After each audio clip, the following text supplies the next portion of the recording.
You are listening to the World Sports Show on WPPMLP Philadelphia. Soccer-based sports talk covering local, nation, and global soccer. Broadcasting from the Philly Cam studio in Center City, Philadelphia on 106.5 FM.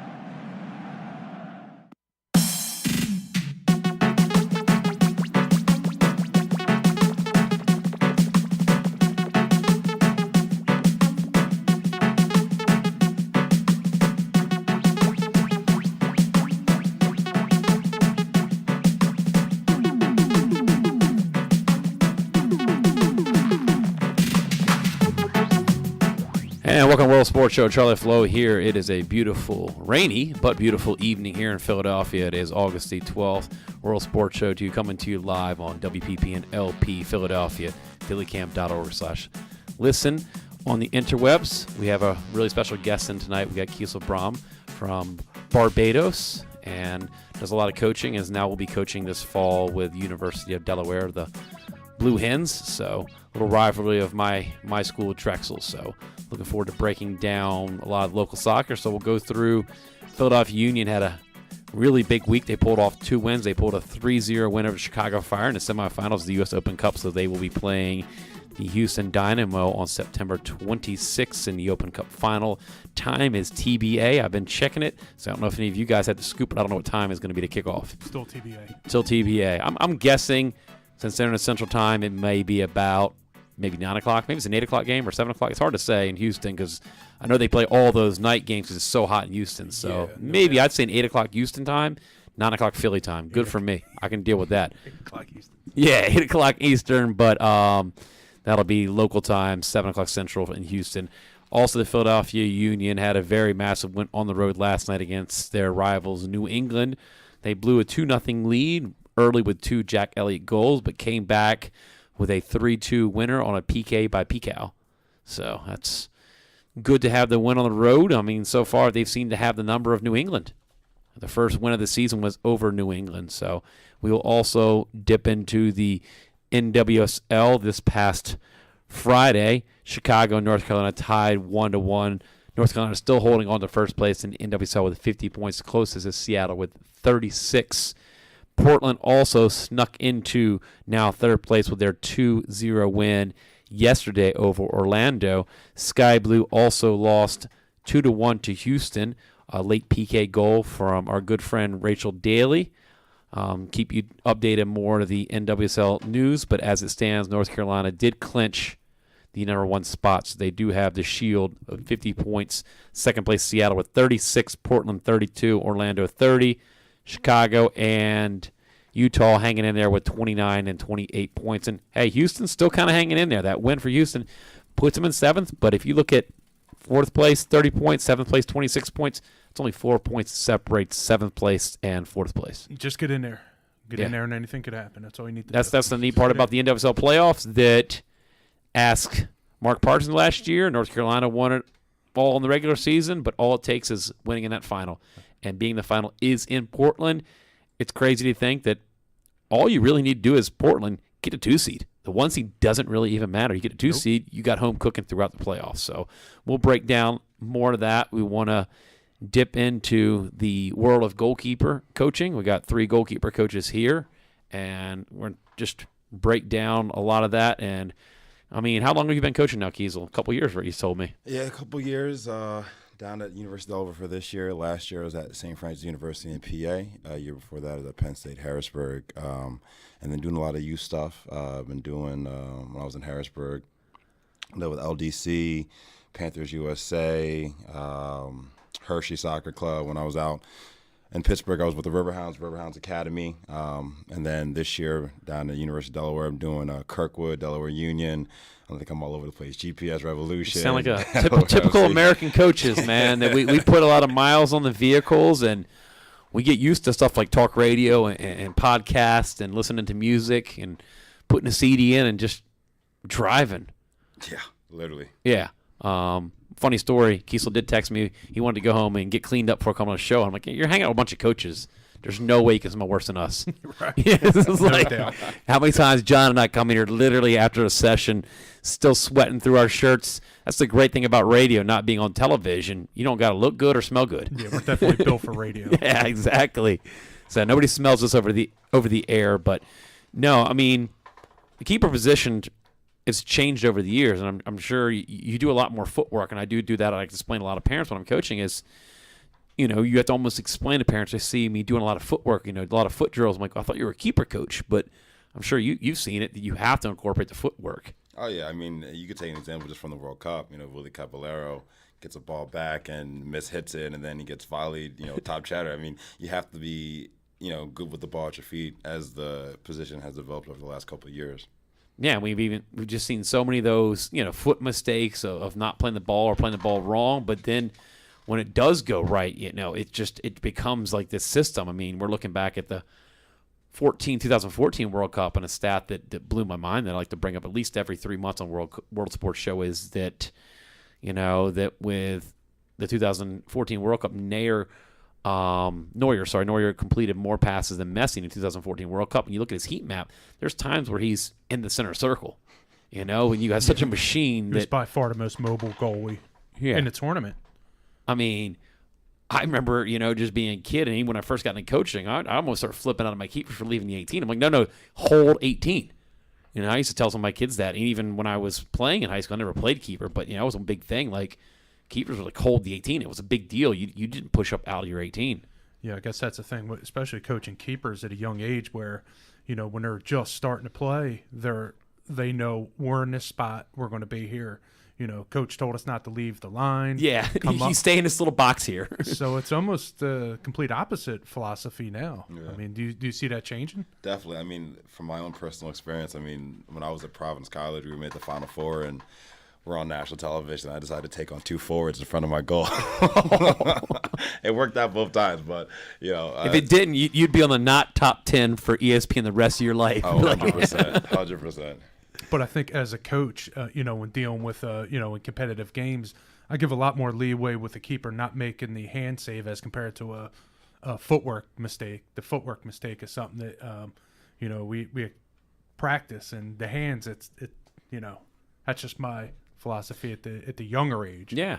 Footwork is something that, you got a chance to get it out one time. We're going to work on getting it out of pressure, but the hands, it's not always going to come until you get a little bit older. Well, I think the confidence of, if you're confident with your feet, you've always got that to fall back on. There's times where you are going to make those foot saves out of desperation, but so getting really confident having your feet, that you're going to get your body behind the ball. Whether you need to use your feet or your hands, some of the saves within the 6-yard box are just desperation saves. I'm sure you can say you've made some foot saves or some toe saves just out of desperation. 100%. There's been times, most of them been reaction. Yeah. Toe save, foot save, off the knee, off the shoulder. Like, sometimes the ball just hits you, but at the same time, react. As long as you make the save, that's all everybody cares about. Keep it on the back of the net. And I hear the both sides of it. I'm working with a local club here in Philadelphia, and I was coaching some players in Limerick Cup, and always just talking to different goalkeeper coaches the goalkeepers that I worked with this summer, and I'd ask them, "Are you playing the field?" "Oh, my coach doesn't let me play the field." I'm like, "Well, your team's got like 3 or 4 keepers. Like, they don't just sub you in for like 5-10 minutes." "No, my coach will only let me play play as a goalkeeper. So when you're on the bench, you're on the bench." And she said this is a high school age player. She said she's been pushing her coach, "I want to play the field, but when you don't start me in goal, I'm not playing. Why can't I play the field?" And he said, "It's going to hurt your game." And I'm just curious, your philosophy and thought on a keeper playing the field during a game. I think there's a time and like an age. Once you get probably like 13, 14, like you have to kind of decide like if you want to be a goalkeeper, you want to be a field player. I think that when you do decide if you're going to be a goalkeeper, because there's specific goalkeeper footwork and then there's field player footwork. Yeah. Goalkeeper footwork, the pressure's on because you have the goal behind you. As a field player, you know that if you mess up, there's 5 or 6 other players behind you that can maybe recover your mistake. But as a goalkeeper, all you have is the goal. So if you take one bad touch or you misplay a ball, likely it's a one-on-one situation or the balls end up in the back of the net. So my thing is we teach those game-like situations, and I always tell my goalkeepers, if you're going to receive a pass back, it's always outside of the frame of the goal, just in case that if the ball does come, it takes a weird bobble, whatever, it goes out for a corner kick, then the goal. And I can live with dealing with the corner then. Now we're picking the ball out of the back of the net. No, I talk about that a lot of times. It's positioning. Yes. And that comes out to the footwork and positioning of where to be. And one thing I went through with some youth keepers that I was working with this last couple of summers, it's a thing that I see a lot with really young goalkeepers is they pick up the ball, say, around the 6-yard box. Their first instinct is to take 2 steps backwards. And I've been trying to bring it to keepers for years that your first steps would be forward, just in case of a bobble or something like that, and you make your save out of your goal, that you drop the ball, you're not dropping it on your goal line. But it seems that it's a thing that with young keepers that are not confident, they get the ball and they back away from the crowd. And I've seen kids walk into their own goal. And it just blew my mind when I'm telling youth keepers last couple weeks, that's a goal. And they're like, no, it's not. I'm like, you're holding the ball in your own goal. That's a goal. You know, I've seen kids drop it in their own goal. They make an amazing save, but they stand up and they walk into their own goal. So I don't know if you've seen any of that with really young keepers, that they kind of have that. They're more of a passive. They're pulling back, or they back up when they make a save instead of going to the ball. Yeah, and I think the goalkeeper position isn't one for somebody that's timid or you got to judge those kids shy. real quick. Like it's a position where you're different. You know what I'm saying? You're the one yelling at each other. You're the one that everybody thinks you're crazy because you're going to stick your head where the boots are flying, essentially. And you have to come out in a crowded area. You have to deal with a breakaway save and put your head in your hands where somebody's about to shoot a ball 50, 60, 70 miles an hour. And, if you don't have that type of mindset, I mean, in my honest opinion, I don't think the goalkeeper position is a position for you. And that's okay. You know what I'm saying? It's not I was talking about being a little bit of crazy. Just need a little bit of crazy. Willing to just bust in through, Yeah, and just going back to youth, I know that, it happens I don't want to say quite often, but occasional, a pass back to the keeper, a second pass back where it's an indirect kick inside the box. Yeah, when they pick it up, right? When the keeper picks it up from a pass from an own teammate, I guess back when we were youthful, me and Charlie and I. When we were your age, yeah. But it's definitely a indirect kick. So do you train keepers in that situation? I mean, what can you really do realistically in that situation? For like an indirect free kick, like for an indirect inside the box. Yeah, to not use your hand saying, "Oh crud! If I pick this up, it's indirect at the spot." So I'm sorry, go ahead. So for me, listen, I would rather the goalkeeper pick up the ball inside of the box if they make a mistake. Like the ball goes over top of their foot, it's going towards goal, and they have to. I'd rather them pick up the ball inside the box, and we can get all 11 players back, and then now stack the box, and now you have to beat us. Okay. That's my type. I would rather them do that than let the ball go in the goal, 100%, because at least we have another chance. Like, I mean, some coaches might disagree with me, but it was a breakaway situation, and the goalkeeper's one-on-one. Sometimes goalkeepers drag the guy down outside of the box and get a free kick, then drag him down inside the box, get a penalty. Obviously, he's still going to get sent off, but we have a better chance of dealing with a free kick than we do a penalty. Same thing it brings to mind when, was it 2010 World Cup when Suarez gets the red card on the line? Sure. Against, was it Ghana? I think it was against Ghana. Yeah, it Uruguay was. and Ghana. And he gets sent off, but his keeper makes the PK save. That's it. And it's just, it's nothing's guaranteed. Like, if you have that chance, like, to stop the ball or delay the score. If it, saves a game, that's a game-winning play right there. Yeah, exactly. So that's heads up. I guess, starting keepers, it's got to be repetition, right? Yeah. Save, footwork. So, sure, it's an interesting story. I definitely want to find out more about it. You're born in Claymont, Delaware, but you're of Barbados heritage, and I mean, that must have been a pretty big deal to become a citizen of Barbados in 2004, and just walk through the process of being a citizen and then being able to play for the country of your heritage. I tell you, it's been a dream. I remember when I was younger, when I was 15, 16, 17, I would always send emails and highlight tapes, whatever I could, to the FA of like I'm a citizen, like I want to play for Barbados, X, Y, and Z, and most of the time never got a response back. And then as I got older, got to college, still do the same thing. I would send emails, I would send letters. Nobody would ever reply. Well, when I finally got out of college and I got drafted, luckily the agent that I was working with at the time had a connection with the technical director down at the FA. sent over my highlight tape, and they're like, yeah, we want to bring him in for camp. And that camp was the second round of the World Cup qualifiers for 2018. So This is 2015. So I got called down for my first camp in June 2015, and we had a home and away leg against Aruba. And I will never forget this night, because there were so many times where I would be at home watching whether the U.S. play or international friendly, and you have the two teams doing the international walkout, and you have just that song. You have that song that's going on. And I kid you not, I remember we were in the tunnel. We were at Aruba. It wasn't a huge stadium. It was probably like 5,000 people there, but the place was rocking. But these tightly packed stadiums, man. To be fair, it's probably one of the worst turf fields I think I've ever played on in my life. You took one dive and your skin was gone. But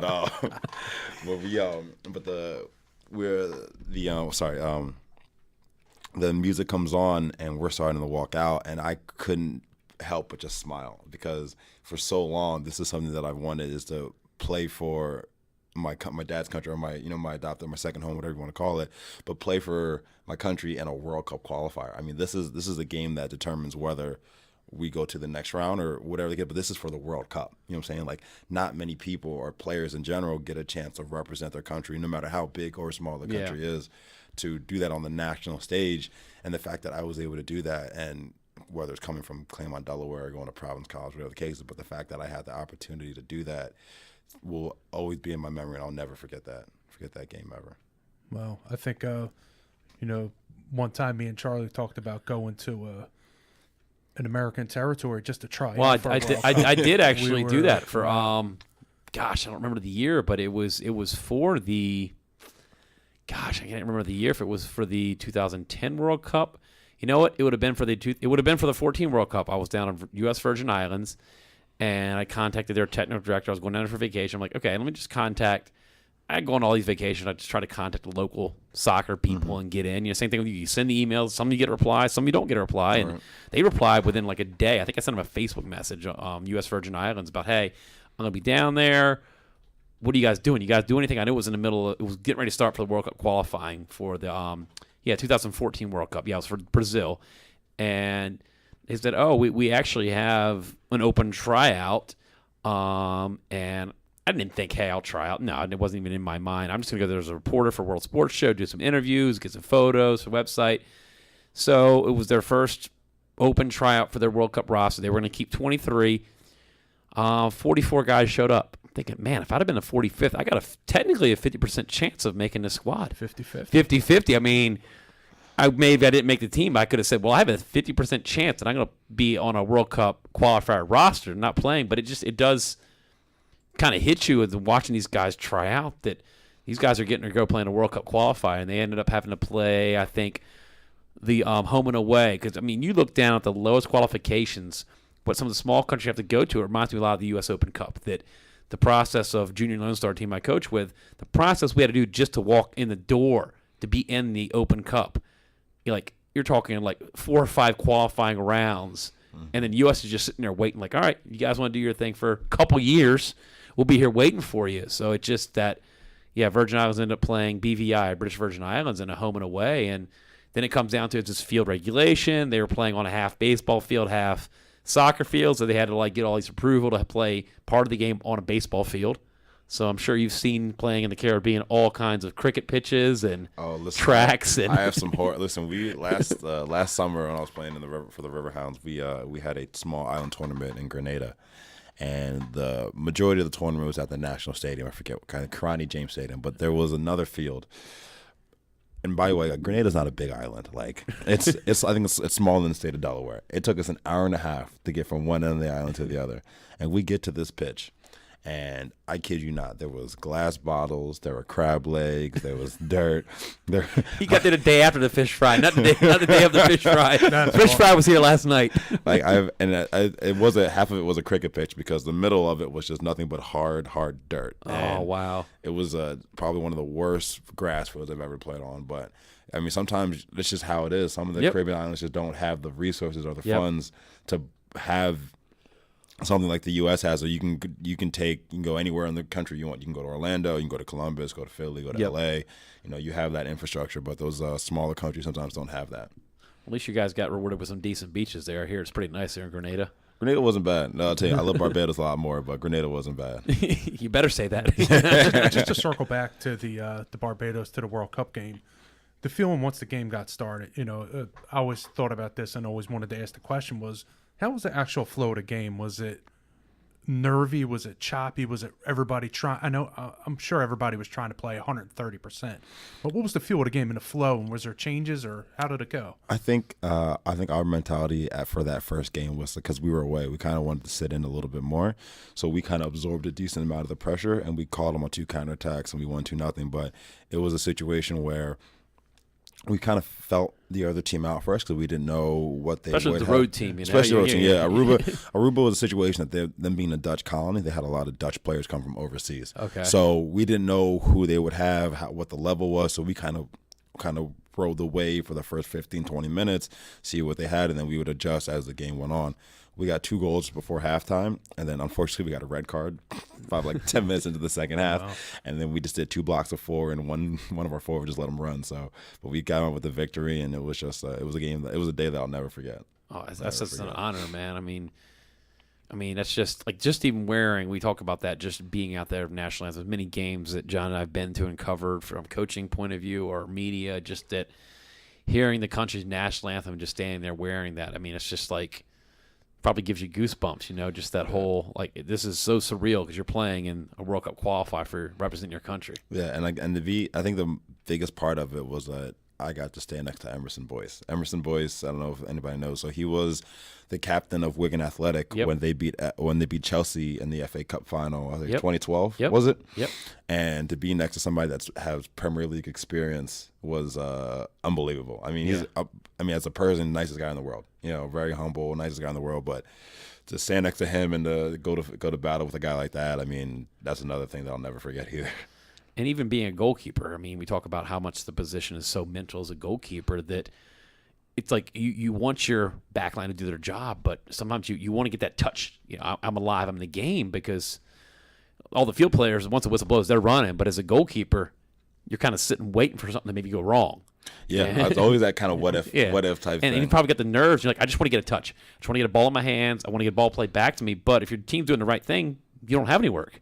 I'm okay with that. I'm okay with that. Yeah. So I mean, what was the crowd energy like? Because their team's feeding off it, but you're the road team, and like we talk about those little stadiums, it's not the number. Because I've been to stadiums 20,000 where it seems like 1,000. You go to these 5,000 capacity stadiums, the passion. Yeah, I mean the place was rocking. I mean they I don't know if it was a live band or whatever, but they had somebody beating on the drums the whole time, and crowd were yelling and chanting and everything, so it was a great atmosphere to play in.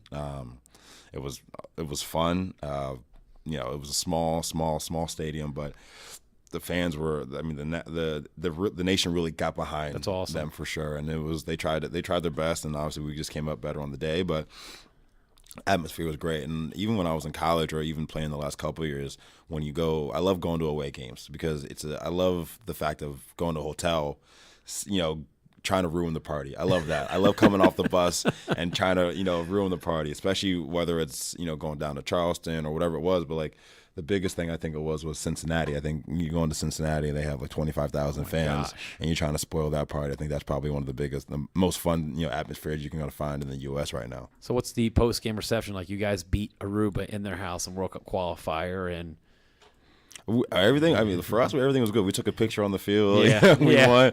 And then just went back to the hotel, called a flight the next day back to Barbados to get ready for the second leg. But just kind of skipping forward a little bit. I don't know if you guys know, but CONCACAF actually changed the qualifications now going forward. Okay. It's called the League of Nations. Yeah. So what they did was, it's kind of like you can get relegated and promoted, but now by national team.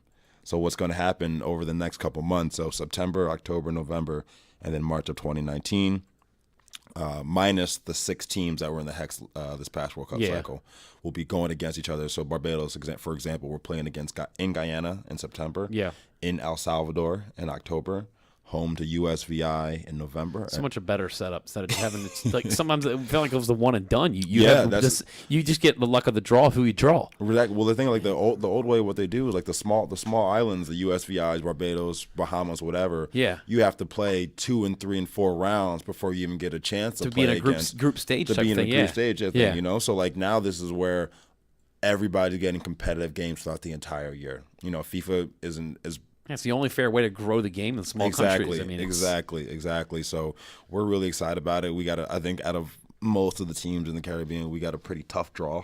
Going to El Salvador is not going to be easy. Oh man, dude! I will not be taking that road game. Sorry, I'm sitting that one out, Keasel. That's all you.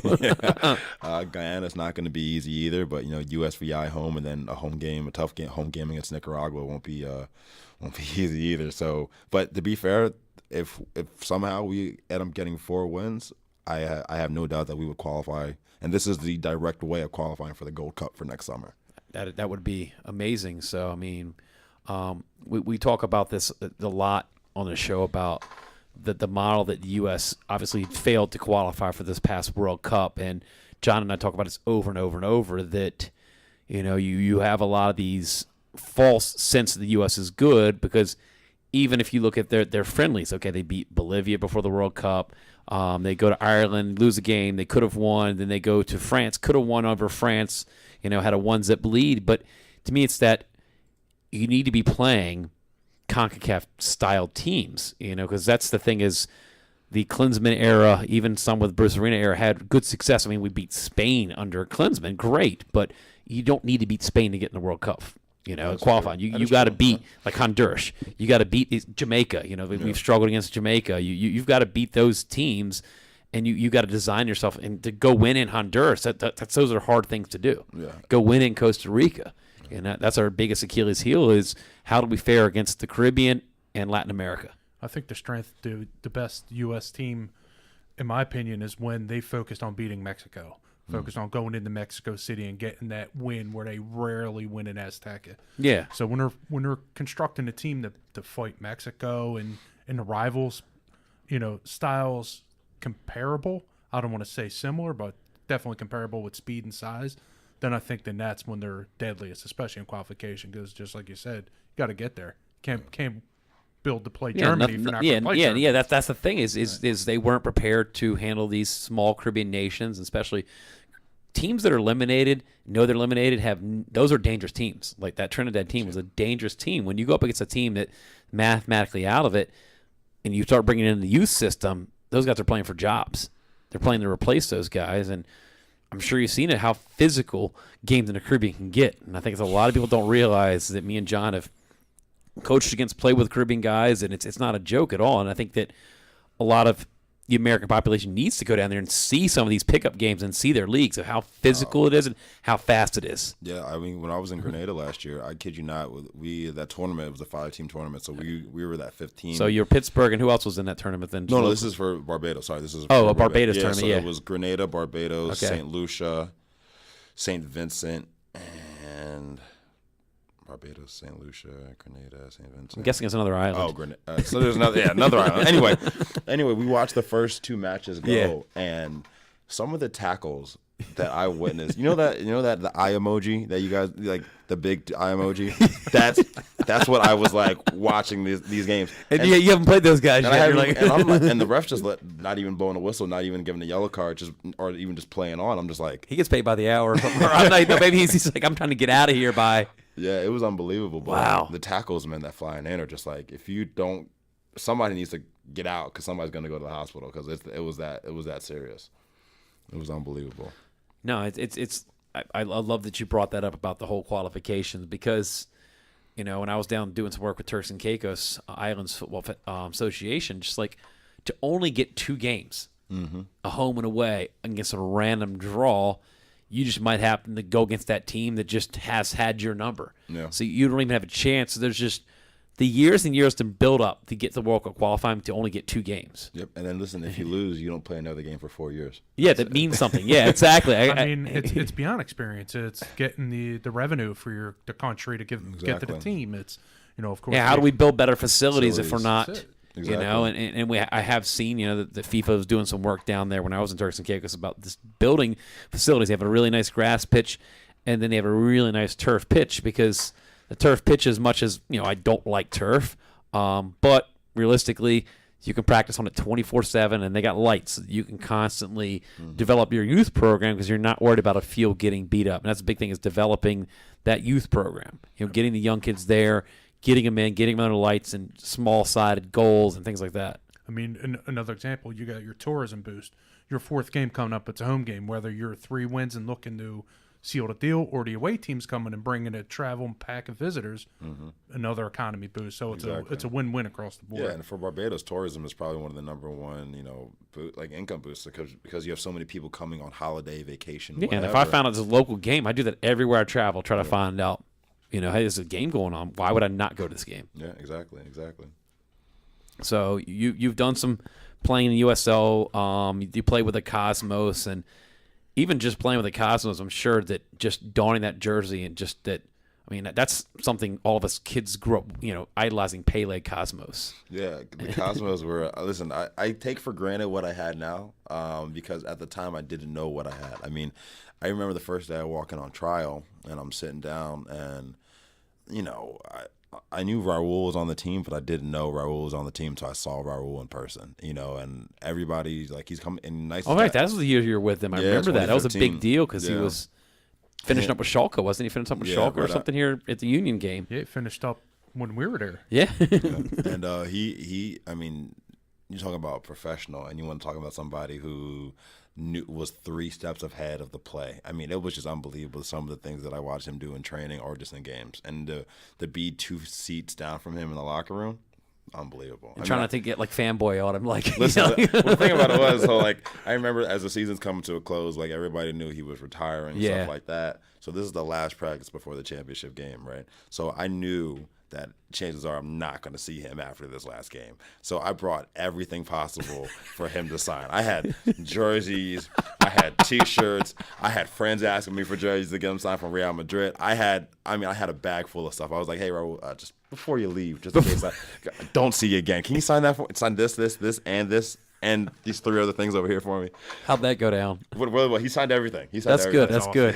He signed all of it, and I have it hanging up in my room. So not to make it awkward, but you know, I mean, but that's the neat thing of the crossing of paths. You know, that you're beginning your pro career, he's ending it. And that's the neat part about, you know, playing this game. Guys that can play up to their late 30s, especially as a goalkeeper, you could be doing this until you're 40. I would love to. And like the kid that you train, you know, tomorrow, could be going up against them. And that's the part that we hear a lot, John and I talk about when we cover leagues, that, you know, Raul signed that autograph. I mean, you could have been a kid, you know, said, hey, I saw you as a kid, you signed this for me, and then like 5 years later, you're teammates. Yeah, I mean, I used to watch, I remember I used to get home from middle school, turn on Champions League on a Tuesday or Wednesday afternoon, and Real Madrid's playing somebody, and Raul's playing for Real Madrid. You know, like it was just surreal for me. And like, so I'm sure he burned you a few times at practice, put a few goals on you. I had to bring it up. I mean, listen, that's for another time, I guess. Say Raul scored on me, because as a goalkeeper, you don't really want to go brag about who scored on you. Right, you just who you saved, all the shots that you saved. Yeah, I'm good friends with Lincoln Phillips, and I did some work with him this summer, and he gave me his book that I'm still reading, and it's got him going up and Pele going up for header, and he's just grabbing a ball. So I'm going to ask him, like, okay, you played against Pele. How many goals did Pele score on you? I'm just going to ask him. He goes, well, the first game, 0. And then I'm like, okay. He's like, this Pele guy ain't that good. Next game, 4 goals. Next game, 4 goals. I'm like, wow. So Pele put on 8 goals in 3 games, and it just, you never remember that, but later in life, you'll probably look back and say, you know, Raul scored on me training, you know. Yeah, a few times. If you're going to get scored on, might as well be by Raul. I'll take that. So, what was that season like being with the Cosmos? Because that was, NASL was, you know, still, you know, it was still thriving. And the look back now, I mean, the Cosmos organization, and like if anybody, you know, is a fan of the Cosmos, you know, currently or whatever, I mean, that is a first-class organization. The people there, and I have to take my hat off to the head coach, Gio Severezi, this whole coaching staff. Trying to think who else was there. Luke Sassano was a GM. I mean, all these guys. I mean, it was a family-oriented. You guess what, played at Hofstra then or something? Yeah, Hofstra, yeah. I mean, it was a family-oriented organization. And Gio, no matter what, I could have had a good day, a bad day. He always put his arm around me like he was a father figure, talked to me things that I could do better with this and that. And he said, if you always need to talk, you can come to me. And it was a family thing. I mean, we as a team, we would go out barbecue, we would do X, Y, and Z together. We were great off the field as well as on the field, and it was just a great team orientated. I mean, I loved every minute of it. And if I could go back and do it again, I could take a call right now, and I'm on my way to New York for sure. So, no, it's neat that you brought that up. That just different things like college team I coach at Jefferson. I think we have a strong bunch of guys that. When we do our road trips, sometimes we get put at these hotels. There's nothing but highways near us. Mm-hmm. And you're doing your rounds as coaches, and the players are just all hanging out one room playing FIFA together because they love each other that much. Yeah. And then, me and John have worked for a couple pro teams, and then you have some teams that just, when we were the Pennsylvania Roar, we all just met at this certain bar no matter the score. I mean, they get destroyed in a game or something. You're all just hanging out as friends, and it's just that closeness. And then I've seen some pro teams, John and I've worked with, that – game's over, everybody's going 15 different ways. Yeah. They're all getting prettied up, and they're all going this nightclub, this bar. They're not that we're going to hang out together. Right. And it makes it so much easier when you're going through the downs, especially those long road trips when you've lost a game and you're a couple time zones away. Mm-hmm. So much harder to travel. So just letting everybody know you listen to the World Sports Show. I'm Charlie Flowe. He's John DiCriscio. I'm here with Keasel Broome, who plays for Barbados national team and also recently started up with University of Delaware. He did some coaching with St. Francis. What has that process been like? Changing from playing professional, and then you flip the switch and you're a coach. What has that process been like for you? It's been difficult because I still have the urge to play and I still want to play, and it's not that I don't. It's just how soccer in the U.S. is right now with teams folding, leagues folding, stuff like that, and not many opportunities as they once were. But it's something that I enjoy. I do love coaching. I'm actually in the middle of getting my my national D license. But coaching goalkeepers is something that I love. Especially now being at University of Delaware and working under coaching in Hennessy, it's been a treat. And the goalkeepers have been great so far, and beating them up a little bit because it's preseason, but we're getting a lot out of it. And I think the most rewarding thing is watching a goalkeeper grow and get better as you help teach them and advise them on what they can do better. And I think it's great. I love every minute of it. And once I am done playing, the boots and the gloves are hung up. It's something where I definitely want to continue coaching for sure. Yeah, it's an interesting thing that because all three of us here have been goalkeeper coaches, and it's just working with a project. And goalkeeper is such a hard position, I think, mentally, because typically only one plays per game. Mm-hmm. And if you have a hot hand in goal, other guys may not sniff the field, but just, and I'm sure you've been on both of them. You're the starter, and then you got a guy in front of you who's just playing so well that you got to continue to support them. Yeah, you have to. I mean, one person plays, and if it's you or the other person that's the hot hand, you have to ride that hot hand. Like if you're getting results, you're getting clean sheets, and things are going well, and if it's not broke, why fix it? Yeah. So that's just kind of my mentality, and I've been on both sides, literally been on both sides, and you can probably put that in how it was at Pittsburgh last year. Yeah. So, and that's the thing is that a lot of the journalists and stuff that me and John kind of bust chops for, and they say, "Oh, there's a rivalry and stuff like that." It's like, yes, every goalkeeper wants to be the starter, but they don't hate the guy in front of him if he's doing his job, because a lot of what you do in training is why he is staying the starter and staying hot. Exactly. So, you also say a lot of goalkeeper coaches and goalkeepers become good at free kicks. Now, have you developed that skill where you can, because I learned that it's funny as a goalkeeper coach. I've been doing it for about 10 years. It's funny that suddenly I can take free kicks. It's something I never did as a player, so I was always a defender. But now it's like I feel like I can take some free kicks now. I don't know about like free kicks going to goal, but like I can definitely serve in a good cross, or I could definitely put the ball where I want it more times than I used to. But but when it comes to that deadly open over the wall, I still got I have a little bit to work on. But when it comes to service and like getting the goalkeepers warm, when it comes to shots or whatever, I'm pretty confident in my ability to put it where I want it and get them prepared for whatever's coming next. Yeah. So definitely exciting to see you coaching, getting in that, and we just found out we've both coached some of the same players. That's the neat thing about goalkeeper coaching in the Philadelphia area, that we just found out we both coached. He's coaching a player that played in the Limerick Cup that I coached this summer, and he just trained her tonight. So it's a small world, and a lot of the philosophies of where you position yourself. I mean, a lot of it comes almost to personal preference. I don't like to tell a lot of keepers, you got to put your hands up near your face, or you got to have them low. I mean, how do you approach that maybe when there's some things that may be technically off, but they're making good saves? I think at the end of the day, like, making saves and keeping the ball out of the net is the most important thing. Once, as you get older, the technical side becomes a lot more important, because you have less time to react when it comes to shots. Yeah. Because the shots are coming in harder and faster with dip and curve and everything else on top of it, So especially dealing with younger goalkeepers, probably from the age of like 13, 14, 15, I really start to break down their set position, because that's the foundation on where everything else is going to be built on top of. So it comes from, a slight bend in their knees to keeping their hips back or their butt back, chest forward, hands in a good neutral state, like all these different things. And I explain why. It's not just I just tell them to do it just to do it, but I give them the reasoning behind it. Exactly. I have so many coaches, you do it because I told you to. I'm like, well, why am I actually doing it? Right. So I'll tell them what I want them to do. They might not get it, but as training goes along, there'll be point A, point B, point C as to why that's why I wanted you to do that, because it'll make that save easier for you. And and just working with the goalkeeper I had tonight, trying to make everything easier. You know what I'm saying? Like, the hands are great. You obviously, you catch what you can catch and everything like that, but if your feet don't get you there, you're not going to be able to cover the goal. I tell kids that all the time. You have may to have the move best your feet. hands in the world, but if you can't get there. Exactly.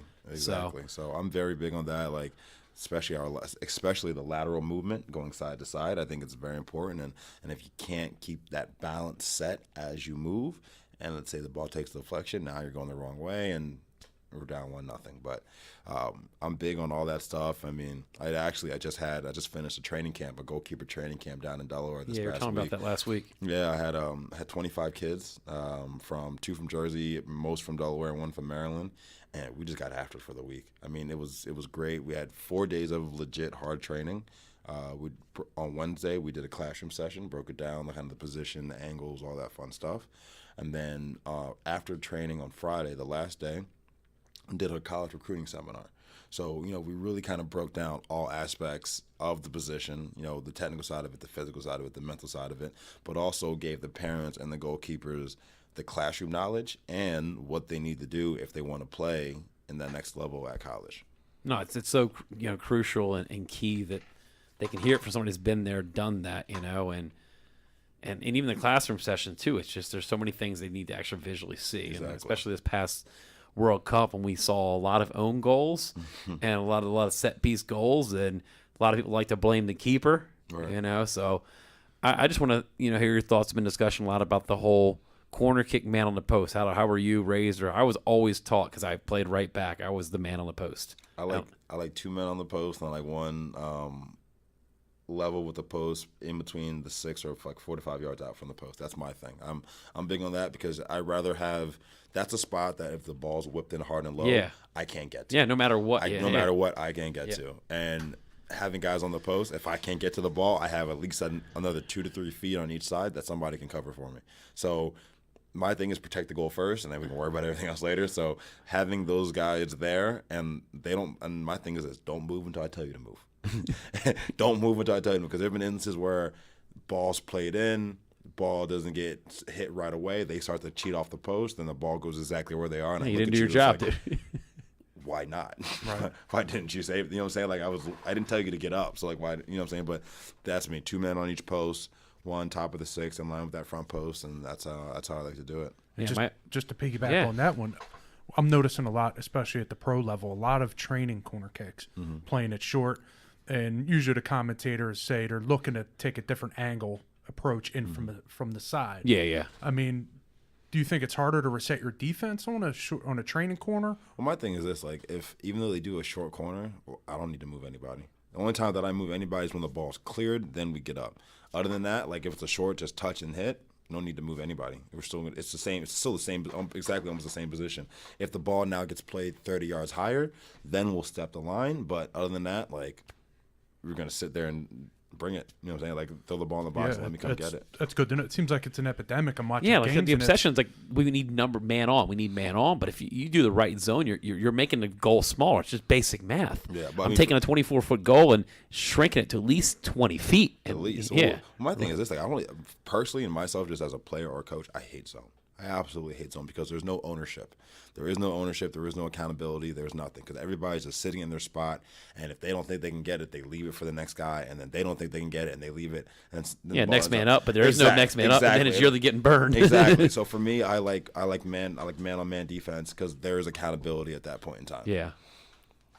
No, it's great. It's great to hear the insight. Let's break down some of the local games. Philadelphia Union this past Wednesday won 3-0 in the Opa Cup final, beat Chicago, and we will play Houston. So, interesting enough, Houston has never won an Opa Cup. Philadelphia's 0-2, so team's got to win. I mean, I think third time's the charm. I'm thinking that. Maybe they need to go away and win it on the road. Yeah, I mean, I would love for it to be at Talent Energy, but if it would have been great. So they can go away and get it. Like to see them come home with some hardware, and start building toward next year. It's that motivator that.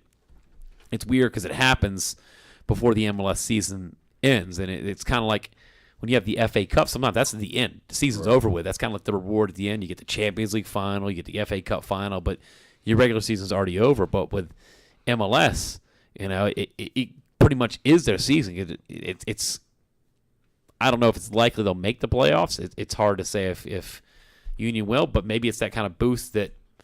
What's the prize money? I forget what it is now, but it's enough to at least buy a player. Well, I look at it like this: it's the first step for the treble. Win the cup, they're in the playoffs. And you get into the Champions League. I'm optimistic tonight. Could you imagine the Philadelphia Union in the Champions League? It would be amazing. Well, they're technically in the playoffs. They're the 5th seed now. No, but I'm talking about like in the CONCACAF. Like if we're I see what you're saying. Yeah. We're in the if we win the Open Cup on whatever day that is, we are in the CONCACAF Champions League for next year. That's huge. The host at Talent Energy as well in February. Has a Mexican League team or Costa Rican League team come up here? Sorpresas. Which would I would be there for sure. I don't care where I am. I've been a Union fan before I came professional, so there's always time where I can come back and watch a game. Yeah, I mean, so with their win over New England, they kind of jumped over New England. So technically, the Philadelphia Union are the 5th spot in the playoffs. I mean, it's the kind of that wild card spot, but it's just you never know with getting that win. But I mean, that's one thing they've been successful with Jim Curtin at is Open Cup. It's just the style of play, midweek game, and having depth, having a deep enough team that you really can manage 2 teams. Mm-hmm. Now, there was one thing that I got to bring this up since we do have a goalkeeper coach and a goalkeeper in studio is the whole switching out Blake when his early years and putting in McCarthy for PKs. It's something we've seen on the World Cup level, like I think it was the 2014, where you sub a keeper in and out for PKs. You've been involved in PKs, but I don't think you've been subbed out for PKs or subbed in for PKs. PKs have been my thing. I mean, I love PKs. You're like, nope, I'm in. I was saying it, but no, I mean, listen, John McCarthy is actually a good friend of mine. We played club together for a couple of years,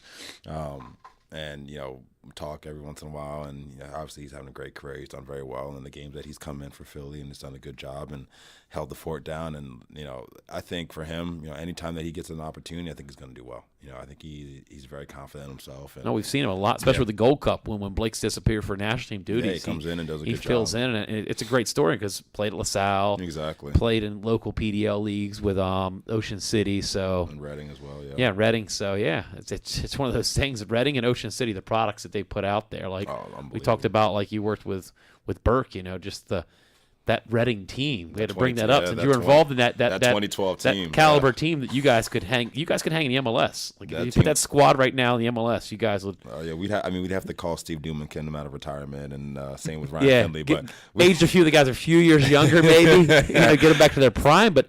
All those players you play with at Reading, if you put them in their prime, you guys might be in the playoffs for MLS team. You can go through that. I don't even know where you could find that roster, but if you could find that roster online. I think John's going to pull it. He's our stats guy, too. Just let people know out there, John is the stats guy. We say we call the stats guy.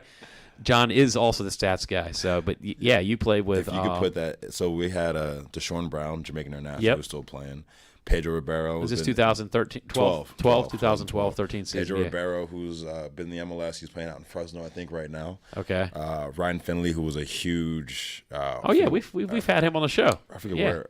He went to what? He started at North Carolina and went to Notre Dame. He went to Notre Dame, and then he got drafted by Chivas, Columbus, and then because Chivas folded. I think he was with Columbus, and he went to Chivas, and Chivas folded. And then he was playing, because he was in the studio about a year ago. Yeah, he was playing in Sweden somewhere. Those guys, we had like Steve Newman, Georgetown alum, drafted the New England Revolution. Ian Christensen, another Georgetown alum. Trying to think who else. Stephen Okai was drafted by Philadelphia Union back, I think, 2013. Greg Cochran, another Pennsylvania native who's down in San Antonio, been in the MLS a bit.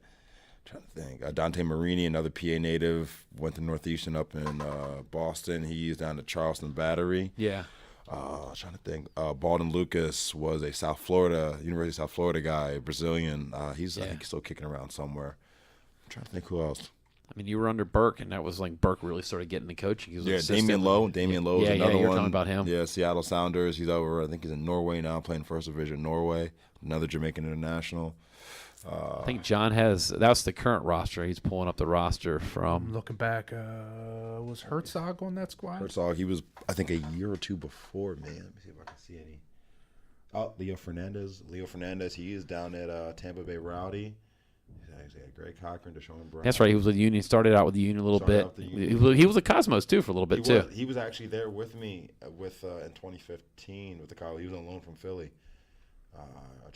Stephen Okai, Steve Newman.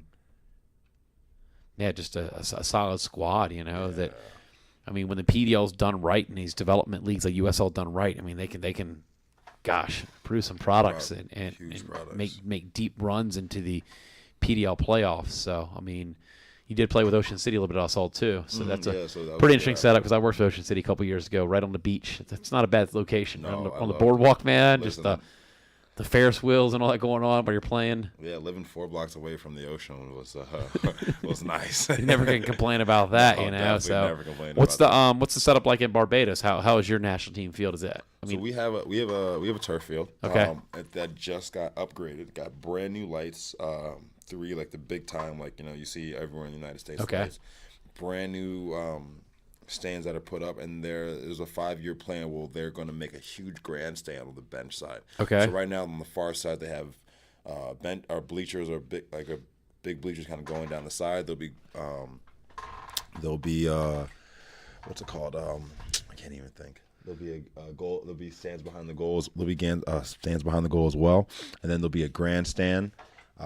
With dorms for the guys as we get going in there for camp and stuff like that. That's great, especially right on location. You don't have to worry about traveling because I've been in some of these Caribbean nations. And there's only 1 or 2 roads in and out. If you're stuck in traffic, you're stuck in traffic. Yeah, you're definitely stuck in traffic. 100% stuck in traffic. When's the last time you were down in Barbados? This past March, we had a friendly against Bermuda, tied 0-0. Okay, yeah, good. That's good. So definitely looking forward and. Following your career as a coach and getting back on the national team and, like seeing some of these Caribbean nations within CONCACAF having more of a fair chance. Yeah, definitely. Just give us a realistic chance to qualify, For the Gold Cup next year? Yeah. Listen, I'm not saying it's going to be easy, but if we put a solid defensive performance in for 4 games straight, I can see us pulling out some results. I think the biggest test, and everybody can see it, is El Salvador. They're a top 100 team in the world. They're no joke whatsoever. Well, we're locking in your first interview, World Sports Show. Well, listen, if I make it back alive, I might have to call somebody to come get me. If we win that game, somebody needs to come get me for sure because I'm definitely not making out of El Salvador. No. But it was actually, to be fair, when I was with the Cosmos on trial, we went down to El Salvador for a preseason game. Oh, man. 30,000 fans. That's on YouTube. I know that for sure. It was New York Cosmos versus FAS, F-A-S. And the highlights, there was literally 30,000 people just screaming. Holy moly. And our security detail was on another level. That's what I was going to say. The security in these, you hear about the national teams going down there. It's like a get in, get out. Listen, Raul had his own bodyguard. He left everybody else for dead, but he had his own bodyguard just in case. If anything happened, he was safe. But the rest of us, I don't know, we were getting out of there. When I think of games out of hand, I think of a corner kick getting ready to be taken, and the security guards put the shields up. They were there. They were there. You're in goal. You're just getting pelted with beer bottles and cans and all kinds of profanities. You know, we had armed guards locked arm in arm to let us get to our locker room from the bus. And it was a 10. You want to talk about home field advantage? People talk about Americans, like, oh, Eagles have home field. You don't even know what home field advantage is. They have no idea. I mean, we had I remember we touched down, and our transport from the airport to the hotel, we had, you ever seen those like movies where like you go to like a different country and they have like those Jeeps with the big guns on the back of it? We had that. That's what we had. Wow. And we had one of those. You guys are we sure we're supposed to be doing this? Like, you sure we couldn't have just had a scrimmage against Red Bulls? They're right down the street. Red Bulls is right down the street from the Cosmos. Yeah, it was unreal, and it was just to see the different culture and everything like that was. It's religion. Like, people don't understand how serious we talk about in America. I think the closest we get is maybe like Penn State football, you know, or the Notre Dame football is the closest we get to how. But it's not. You never feared for your life in America playing in a game in Providence or playing in Big East and stuff like that. So I mean, that was probably an adventure getting the Final Four for Big East. Did you guys play at PPL when it was down there? Yeah, so that was a year. Everything just kind of just went our way. We went to PPL at the time. It was PPL. We beat Creighton in the semifinal. Yep, remember that. Yeah, and we had Xavier in the final, 1-2-1. And that was the first time we won a conference championship in our history. Yeah. So, but Providence, before that year, we were always we'll get to the NCAA tournament, knocked out second round, successful season. That year, we got a first round bye. So now we're home for the second round. And you're already home, and other teams already playing, beat each other up. Yeah, so we played the winner of Dartmouth and Fordham. Dartmouth won. Dartmouth came to us, 3-0 win. Thank you very much. And then now you're already in the third round. Now we made program history. The first time we've ever gotten to the third round at Thanksgiving. So first time that we actually got to spend Thanksgiving on campus. I drove home to Delaware because it wasn't that far, but most of the guys kind of stayed in and around campus. We had a game on the Sunday. UC Irvine flew across country. We won 1-0, and now we're going to the Elite Eight. And we were going against a tough Michigan State. And to be honest, the last two times we played Michigan State, we got beat down bad. My freshman year, we got smacked 4-0. It wasn't even a competition. My junior year, they came to us. We lost 3-2. It just wasn't good. Yeah. So we go to Michigan State. We go down early. Like 5 minutes, we're down 1-0. We're just like, oh, this isn't going to be good. But we come, and the highlights are still on YouTube. They missed the first goal, but the rest of the 4 goals, world-class goals. Wow. World-class, upper 90s. Like it was a tough top game. And then we're going to a Final Four against UCLA, and just the ball just didn't roll our way that day. Was it at UCLA? No, it was at it was in Cary. It was in Cary, That's right. North It was Carolina. neutral by the Final Four. Yeah. And went to double overtime, and a corner kick came in, got headed out top of the box. Guy hit it one time, going nowhere near goal. Took a deflection off my defender, side netting. Oh, that was it.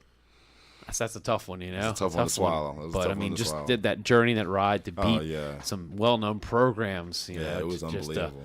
To beat Michigan State at Michigan State. Yeah, and that's the saying. If spoiled their party, he spoiled their party. And you know what's even funny? So when I got drafted to San Jose, my roommate was Fatai Alashe, who was on the Michigan State team when we beat them.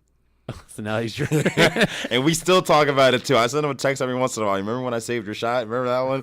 Every once in a while. That's the neat thing about the coaching and the playing world, that your paths cross so many times. Yes, definitely. So I mean, gosh, so getting close to wrapping up time, you know, and definitely wanted to touch a little bit more on, you know, the NWSL. You know, it's been a interesting season. I know that, you know, has been, you know, sadly Sky Blue has struggled again. You know, there's been a lot of articles out there. It's one of those things where I just hope in my mind they can figure it out, because I don't want to see another team folding in NWSL. No, I just don't want to see it at all.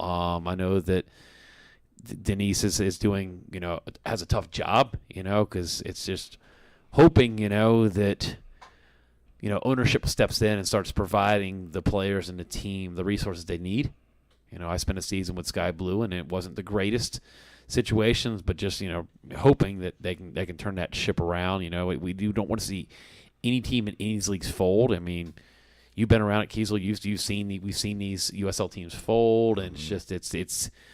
I think that U.S. Soccer needs to step up a little bit more. That yes, you have these ownerships that are just money's bleeding out, so it's a business model that U.S. Soccer. And I'm not saying that they have to bail everybody out like a bailout thing the government does, but if you have you want us to be one of these developed nations with one of the best leagues in the world, I think U.S. Soccer has to do a little bit of more financial support and help, for us to have a functioning league with a true tiered system. Yeah, and right now, I don't think that's going to happen anytime soon.